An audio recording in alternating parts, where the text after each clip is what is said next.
Nastavljamo sa serijalom emisije Na domaćem terenu. Danas ćemo pričati o crnogorskom klupskom fudbalu. Meni je stvarno čast i zadovoljstvo da je u studiju sa mnom čovjek koji ima prelijepu porodicu, ima iza sebe jednu izuzetnu karijeru, jako dobar i viđen gost, rekao bih, svakoj kući, čovjek iza kojeg možete da stanete u svakom pogledu i čovjek koji je poslije završene fudbalske karijere odlučio da se bavi onom trenerskom, tako da ćemo načeti dosta priča i nadam se da ćemo imati dovoljno vremena da ispričamo priču Luke Pejovića, trenutno trenera u omladinskom fudbalskom klubu Spuž. Prije svega hvala što si izdvojio vrijeme. Znam da je komplikovano s obzirom na tvoje baš onako mnogobrojne obaveze. Hvala Vlado što si me pozvao u emisiju. Pa da, obaveze sad trenera su totalno drugačije u odnosu kada sam igrao fudbal, ali nadam se da ćemo i to prebroditi. Vremeno ću da se uklopim i kao trener i kao pomoćni trener u mlađim kategorijama. Jasno. Ajde od ovoga što je posljednje i što je nekako skrenulo pažnju, to je ta trenerska pozicija u jednom mladom fudbalskom kolektivu koji je osnovan nedavno i koji pokušava onako da skrene pažnju na sebe. Omladinski fudbalski klub Spuž, rekao bih, uz pomoć nekoliko samo entuzijasta, uz tvoju neku trenersku pomoć i priču čitave tvoje karijere, pokušava da napravi nešto više u jednoj ligi koja je onako daleko od očiju, daleko od srca, uglavnom se pojavio nekim crticama i sa rezultatima.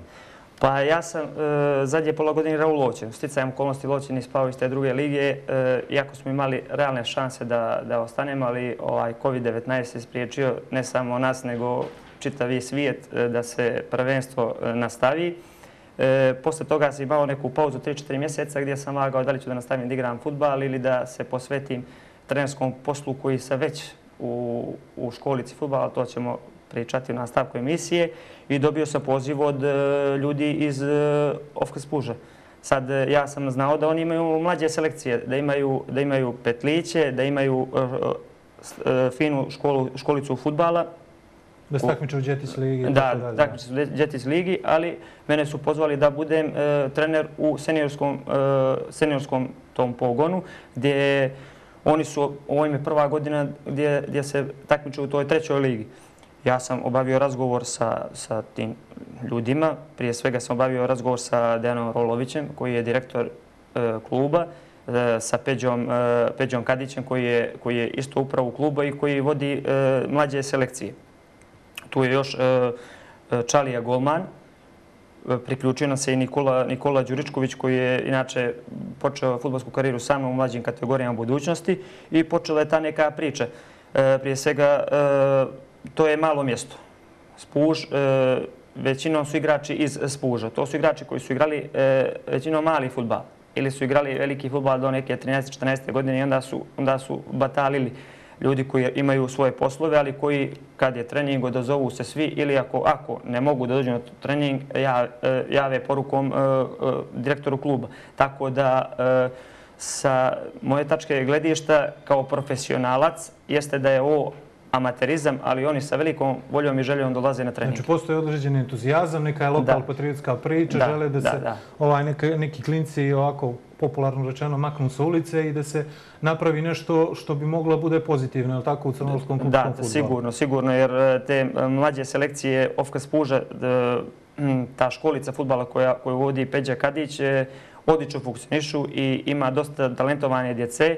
I nadam se da će Peđa, naravno uz klub, da tu djecu dovede do većeg nivoa.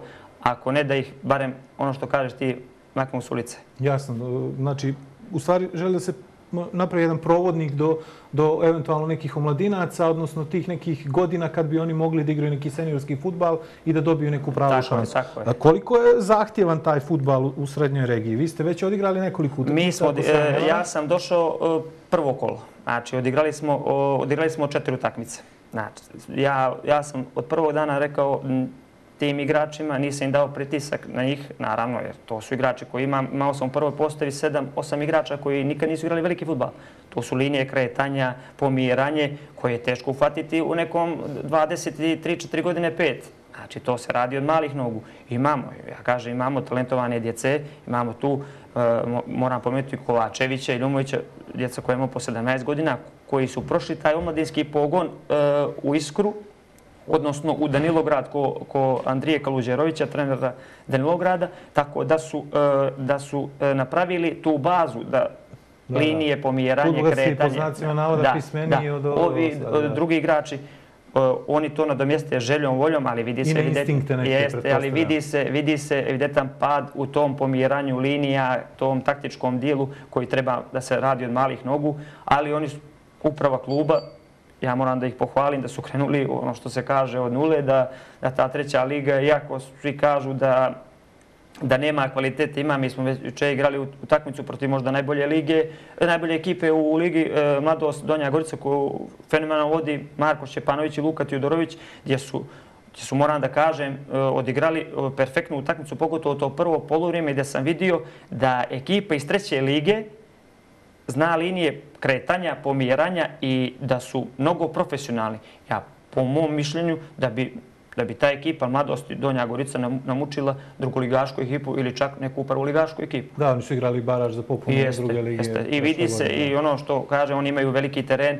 Mi, naravno, kuburimo što se kaže s tim jer nemamo gdje da treniramo balon, pa nam nekad nam pomogne i Drezga. Zora, za sad, Zora Spuž koji ne postoji klub, to je od gospodina Pajovića taj objekat. Za sad nemaju sluh da nam daju barem 1 ili 2 termina, kako sam ja upućen od uprave klub, ali nadam se u narednom periodu da će se prepoznati i da će se Ofka Spužu dozvoliti da trenira barem 2 puta nedeljno na velikom terenu. Jasno. Kako su te utakmice? Da li je interesantno? Da li ima šta da se vidi? Da li postoji taj potez? Uvijek nekako govorimo za te utakmice nižeg ranga, za tu takozvanu beton ligu, da uvijek postoji neko ko ovako napuni oko i za koga smatrate da bi možda mogao odigrati drugu prvu ligu. Da, evo baš juče mi imamo saradnju sa Drezgom. Imamo igrače na pozajmicu koji kad ne igraju u Drezgu, kad nemaju takmice, dođu da pomognu Ofka Spužu. I juče sam Spuž izgubio 3-1 i kod 3-0 pozajmeni igrač iz Drezge, Đole Spahić je uzeo loptu s nekih 30 metara, krenuo prema golu, golman mu iskočio i on je prebacio golmana i dao gol. Znači, Đorđe Spahić je prošao sve mlađe kategorije Titograda, odnosno mladosti nekad, ja ga dobro znam, 9 godište, čini mi se jako bio talentovan špic igrač. I dao gol za TV špice. Tu je bio i juče nam je pomogao i Jagor Šćepanović i Deni Pirenić, isto igrači koji su prošli. Da, i Pirenić je bio 9-9. Koji su prošli te omladinsku školu budućnosti i Titograda. Titograda, da. Znači ima i može da se vidi. Sigurno ima kvalitet, ali treba rad i treba naravno da se ulaže. Da, apsolutno. Mislim, crnogorski klubski fudbal jednostavno ne koristi taj neki svoj potencijal i u vrijeme ovog COVID-a, pogotovo u onom prvom dijelu, jednostavno ljudi su bili željni da gledaju utakmice naše lige kad nisu imali šta da gledaju drugo. To znači da ima nekih nuspojava koje moramo da iščistimo. Sigurno interesantan korak je taj prelazak iz tih nekako, rekao bih, fudbalskih momenata u ove trenerske. Treniranje, naravno, mlađih kategorija je specifičan izazov, to ćemo pričati malo nešto kasnije, ali kakav je taj trenerski osjećaj pored klupe kad znaš da ne možeš da promijeniš situaciju na terenu, kad vidiš da nešto nije u redu, ali jednostavno ne možeš da dopreš do tog nekog momka koji jednostavno nije nikada igrao fudbal na tom nivou. Kako psihološki osjećaj sa strane gledaju? Prije svega bi se vratio sticajem okolnosti, mene su trenirali vrhunski treneri. Gro Božović, Cico Krančar, od mlađih Aleksandar Nedović, Dejo Vukićević me je trenirao, u Poljsku su me trenirali isto vrhunski treneri. Ne bih sad nekoga da zaboravim, ali hoću da rečem fudbalski da sam krao od njih. Znači, kod Aleksandra Nedovića zadnje pola godine sam manje igrao, pa sam bio na klupu i onda sam nekako učio od njega kako on to gleda sa njegovog pogleda na utakmicu. I onda sam, kad sam krenuo odmah u te trenerske vode, vidio sam da to nije nimalo lako.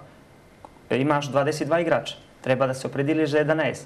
Sad 3 treba da uđe, sad ovo 5 od kada je ovaj COVID-19, tako da nimalo lak posao, ali ja hoću da napredujem sa licencama, tako da vidjet ćemo. Mora mnogo da se uči i mnogo mora taj neki psihološki profil igrača da se shvati da bi mogao čovjek da izvuče mnogo od njih. Ajde pričamo o tvojoj fudbalskoj karijeri. Jako interesantna, ti si u jednom trenutku pa neću reći iznenađujuće, ali su otišli u jednu ligu koja se jako razvijala u tom momentu, koja je sad vrlo blizu ligama petice, pogotovo po tome kako se marketinški eksploatiše i koliko je gledana. Ali kako je došlo do toga u stvari? Pa ti, Vlado, znaš da sam ja ponikao u budućnost. Znači, to je ta generacija 8-5, ja, Simon Vukčević, Igor Burzanović, Purović. Znači, to je ta generacija je nizala uspjehe i u Crnoj Gori i tadašnjoj Jugoslaviji, Srbiji i Crnoj Gori. Tako da iz te generacije ja i još dva igrača, Golubović i Šćepanović, nismo dobili šansu u tom prvom timu. Naravno, uzeli smo papire i pošli smo svako svojim putem. Ja sam pošao u Crvenu stijenu i od Crvene stijene mene ide neka uzlazna putanja i desio se Grbalj i Mogren Dream Team sa tim svim igračima, sa braćom Božovićem, s Lukom Tijodorovićem, sa Janjuševićem, sa Vladom Guščevićem, poslije Jovanović. Ekipa koja je bila... ekipa koja je mogla da gađa na veliko. Tako da sam pošao u Poljsku, tamo zadržao nekih 2 godine. Mislim, sada kad bih vratio film, da mi je jedine žao što nisam pošao u Crvenu Zvijezdu, jer me jednostavno nije Mogren tada pustio za tu cifru.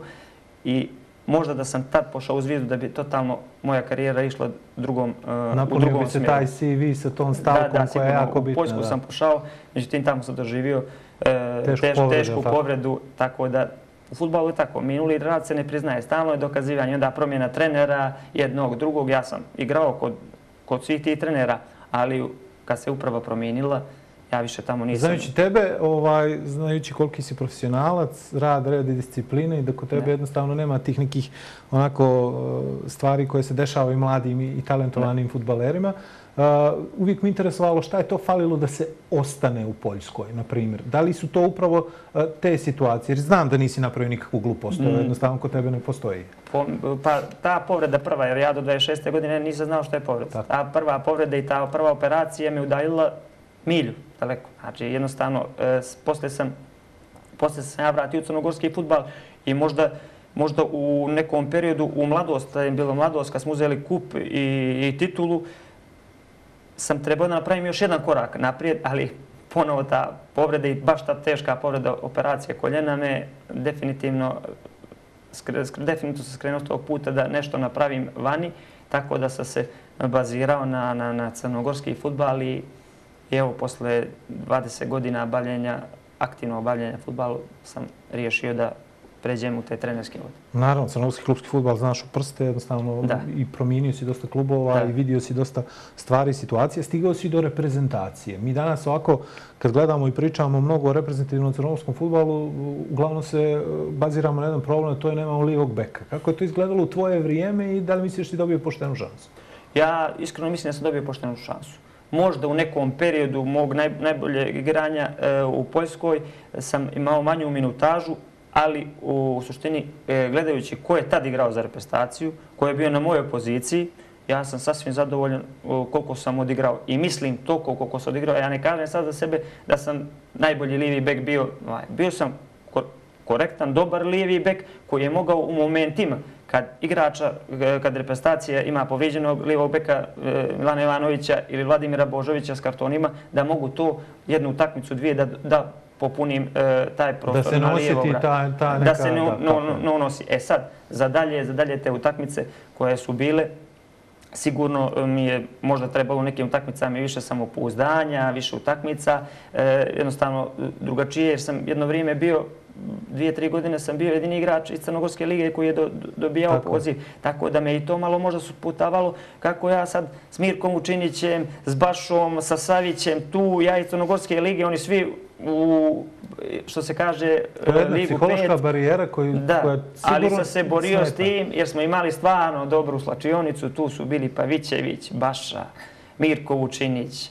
Znači, jednostavno, slačionice, iako možda smo imali u nekom periodu manji kvalitet, ali slačionica je izdizala iz svega i napravili smo taj jedan rezultat koji moram da pomenem, koji će se, ja mislim, pominjati dugo, da smo te godine pod vodstvom Cica Kranjčara bili u Španiji jedina neporažena reprezentacija. Mala Crna Gora gdje je Engleska na Wembley drtala u 90. minutu kada je Milan Ivanović pogodio prečku. Jasno. Kakav je osjećaj kad se postigne taj gol za reprezentaciju? Ti si protiv Azerbejdžana, je li tako? To je jedan od najljepših golova, čini mi se ovako iz mog, barem nekog ugla, ta lijeva kad je sjevnula, možda zato što sam ja ljevak pa emotivno sam vezan, ali ta lijeva kad je sjevnula, kad je završila lopta u mreži, kakav je osjećaj, pogotovo u ovim uslovima o kojima si pričao, da su to jednostavno čovjek iz Crnogorske lige i Crnogorskog klubskog fudbala? Vjerujem me, kad se završila utakmica ujutro, kad sam se probudio, rekao sam suprugi, nemoj, ako je sad nemoj da me budiš, hoću još, nisam vjerovao da sam takav gol postigao, 2-3 metra je bilo i posle sam namjestio gol Bećiraju i posle te utakmice su bili ljudi iz Jagelonije da gledaju i ja sam posle toga, posle 3 mjeseca sam pošao u Poljsku. Znači, to je otprilike neki moment kad može da se promijeni nešto u karijeri, zahvaljujući jednoj utakmici. Ali prije toga mora mnogo da se radi. Rekao bih da budete spremni da se desi takva situacija. Mnogo je to odricanja i porodica isto mnogo trpi, jer znate sami, to su karantini, to su utakmice, to je ponekad i nervoza pre utakmicu, stres. Ako se igra, ne igra, ako se igra loše. Ja sam uvijek dao 1000%. I uvijek sam imao taj mentalitet pobjednika. Da se nije dešavalo, pogotovo do prije godinu dana, dvije, da nemam 7 poraza u toku prvenstva. Jer u svaku ekipu Crnu Goru koju se igrao, sam Iskre, bio sam pola godine, ali naravno Iskra je posle izborila Evropu, sam igrao Evropu. Bio u Mogren, bio u Mladost, tako da sam igrao, i u Grbaj sam igrao na Intertoto, prve godine Intertoto klub. Rumuna, protiv Rumuna, jeste, kad smo ispali ovdje pod Goricom. Tako da uvijek se težio tome da pravim nešto više. Znači, nikad nisam volio da budem sredina tabele. Uvijek sam bio poznat po tome što se kaže, što kažu neki treneri, bio sam taj fajter koji je volio da se bori za nešto veliko. Jasno. Kako igrati čovjeku kao što je, na primjer, Momo Raspopović ili ranije Filip Stojković, koji je desni bek po vokaciji, koji se nije baš gledao previše sa onom lijevom stranom terena, koja je po principu, ja mislim, jako najnepoznatiji dio terena koji može da bude za jednog bočnog igrača. Je li se dešavalo kad u karijeri da promijeni strani, koliko može to da se igra s glavom, da potpuno se drugačiji položaj tijela s obzirom na jaču i slabiju, odnosno stajnu nogu? Dobro, ljevaci su specifični. Kod njih je ta lijeva noga izražena, dok kod dešnjaka oni imaju obijeno i lijeva i desna im je u većini igrača podjednaka. Ljevaci su izražiti ljevaci i kod mene je baš bio taj problem. Igrao sam jednu utakmicu desnog beka gdje nisam mogao da se pomjerim. Jednostavno sam bio u tu liniju gdje treba da je primim desnom, a ja je primim lijevom. Da je tu je veliki problem. I isto mislim tako i za dešnjaka koji igra na lijevoj strani. Ali manje, mislim da je njima manje to, manji problem pravi, ali po meni, ja sad neću da ulazim, niti sam selektor, niti ništa, mislim da imamo mi dosta lijevih bekova u Crnogorskoj ligi, a moram da naglasim da, ne znam, mene je neshvatljivo da jedan Radunović isto koji igra u ozbiljnu ligu, koji je čak i kapiten Astre koji je sad produžio ugovor, da ne dobija poziv, nije sa zadnje bio okupljanje, tako da mislim na tu poziciju imamo njega, imamo Sekulića iz budućnosti, pa i mali Bulatović iz Sutjeske, Vučić iz Sutjeske isto. Tako mislim da imamo mi tu bazu na tu poziciju lijevog beka. Sad, to je do selektora kako on to želi da... Ostavit ćemo Hadžubegića da radi po njegovim... Ovo samo onako jedne lijepe sugestije. Mene je drago i presrećan sam da smo ove dvije utakmice napravili fenomenalan rezultat. Znači, vidi se rad selektora i naravno svih ljudi u Fudbalskom savezu. Jasno. Ono što sam želio da te pitam, praktično igrao si Poljsku ligu koja je vrlo, vrlo zahtjevna, mnogo ponavljanja, mnogo trke, mnogo nekih igrača koji su vrlo interesantni. Igrao si Crnogorsku ligu u trenucima kad je bio Mogren Dream Team, kad smo imali jedan ozbiljan Rudar, budućnost, Sutjesku koja je tad podizala se. Znači jedna ozbiljna liga tad, možda čak i najozbiljnija, neka mi ne zamiri niko. Igrao si drugu ligu, na primjer, sa Lovćenom, sad gledaš treću ligu. Kolike su te razlike? Koliko tu može da, na primjer, mladi igrač, koliko mu je bitno da ima minute, koliko mu je bitno da ima rutinu, da igra protiv starijih, boljih, bržih, jačih? Koliko tu može se napreduje? Velika je razlika kod nas između prve i druge lige. imamo tu razliku i u Rusiji, jer Mladen Kašćelan igrao u Rusiji dugi niz godina i kažem da je velika razlika između prve i druge lige njihove, zato što ekipe koje dođu iz druge lige, koje uđu u prvu, odmah kupe 10-15 igrača koji su prvoligaški.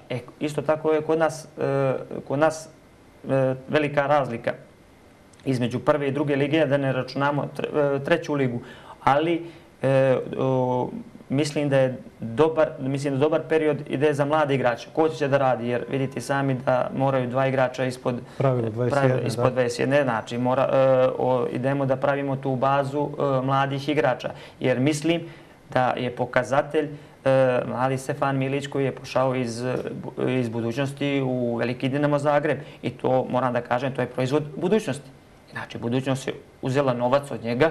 Naravno, u taj novac će da se uloži u druge mlade igrače i dobro je što vidim mnogi treneri, pogotovo i mlađi treneri oni forsiraju te mlađe igrače. Tako da ja mislim u narednom periodu da ćemo imati tu neku bazu mladih igrača kroz trenere koji su, evo kažem, došli kao Nedović, kao Vukčević iz Petrovca, uz ove stare iskusne trenere Rakojevića.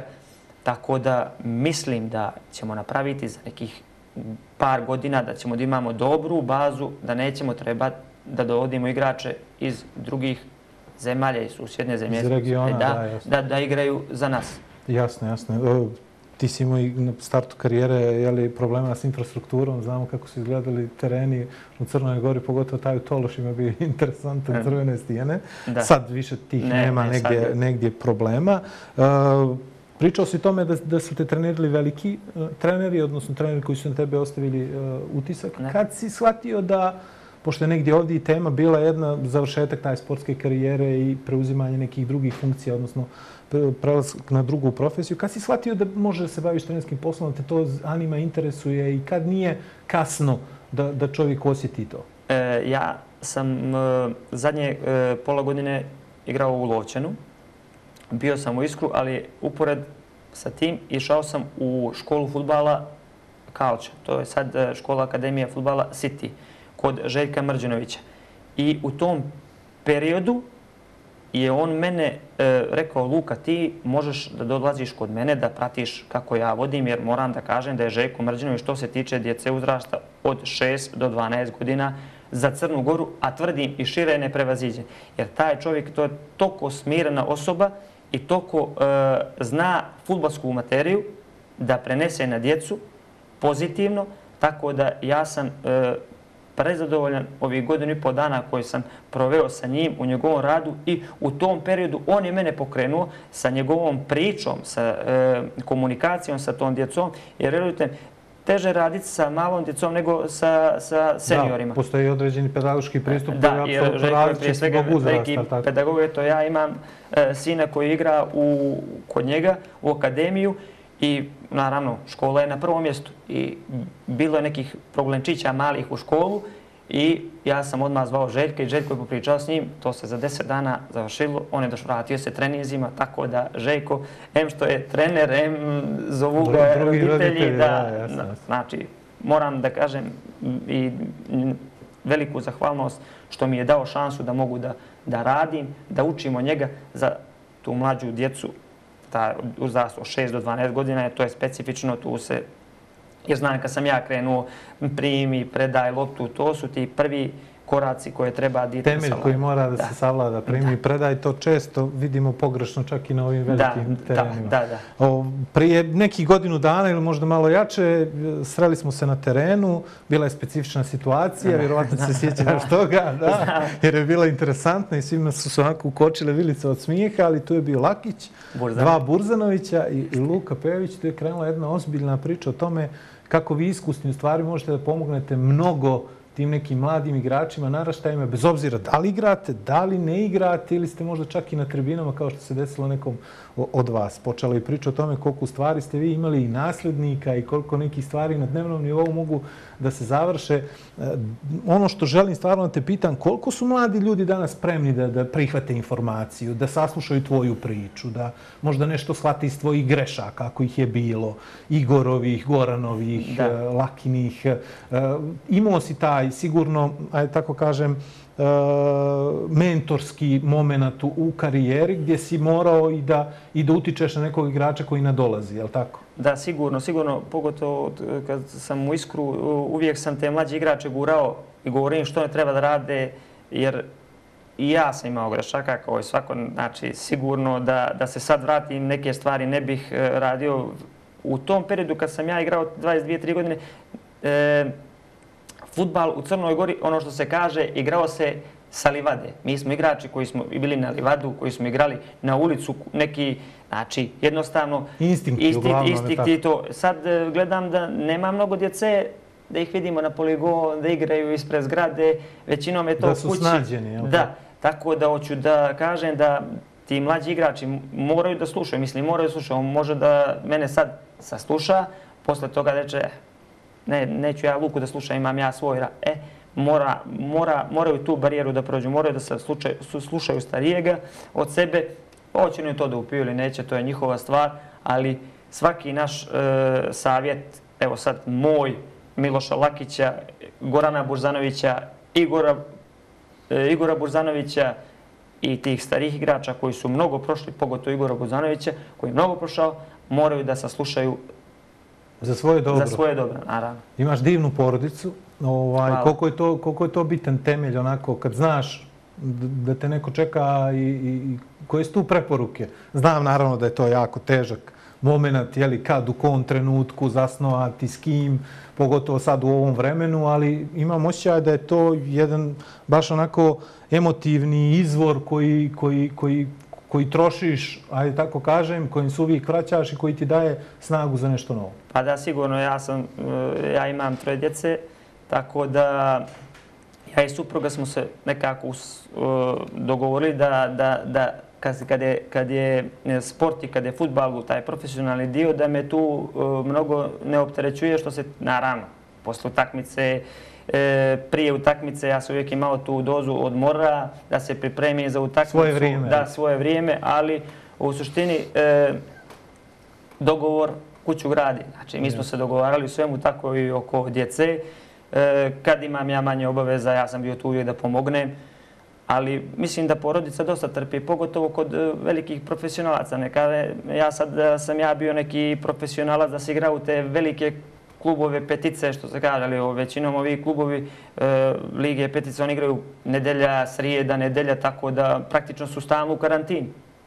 A ja sam nekako vezan za porodicu moju i ne znam, i te pripreme kad pođem 10 dana, jedva čekam dođem kući da vidim djecu, tako da nekako sam emotivan prema djeci mojoj, a i djeci koju treniram u akademiji.